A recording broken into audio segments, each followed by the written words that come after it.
guys, namin tani karon sa Tapsian sa saan o panimili nyo mag-interview. So let's go. We are here to interview the owner of Tanto Companies, Mrs. Rose Ann. Sa may epekto sa imong negosyo sa pagtaas sa presyo sa gasolina? Actually, dako din siya o ito.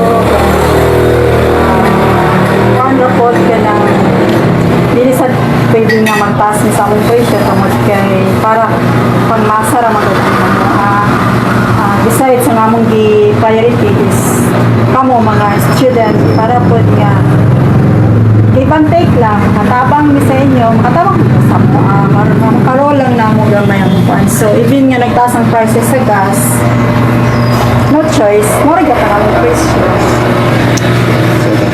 Sa among express kay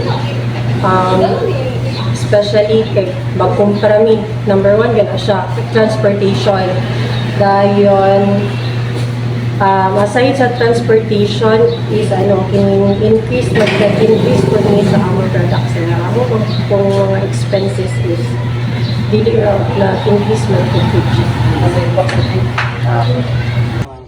Unsa man ang kalisod sa mga nahitabo sa imong negosyo tungod ninyo ug unsaon ninyo pagsulbad? Adjust and then mag-observe.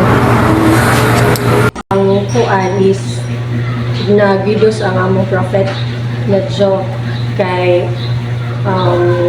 dili na po tungod sa oil prices, tungod po siya sa kaning sa among customer na wala po klase mga estudyante teachers. Then aside po ang mga tao po is galas sila sa spend sa kuan sa kanang gaspen silang money tungod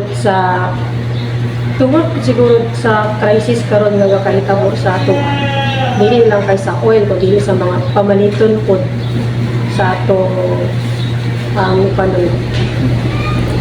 Unsa may mga adjustment or strategies ang inyong gihimo aron makaya ang pagsaka sa operational cost?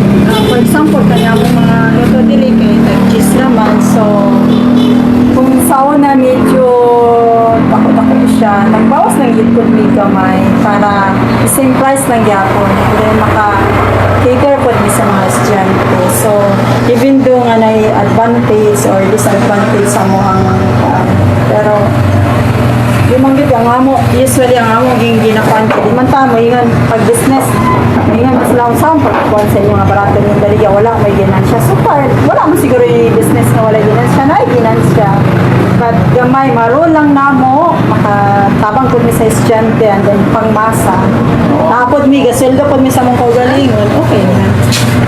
So paminana nag-increase gid sa among mga prices dili increase nga gamay lang nga dili lang pod kayo mabugatan ang among mga customers. Ang usa ka lisod nga experience or setback during this period, ug unsa imong natunan, ma'am? Ginakalisod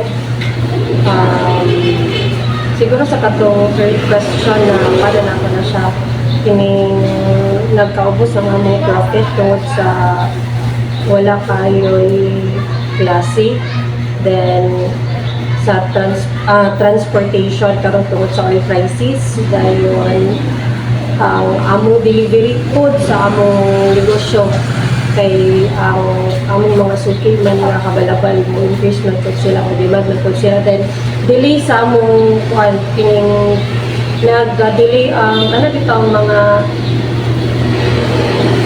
anyway kining mga expenses bitaw na sa purchases.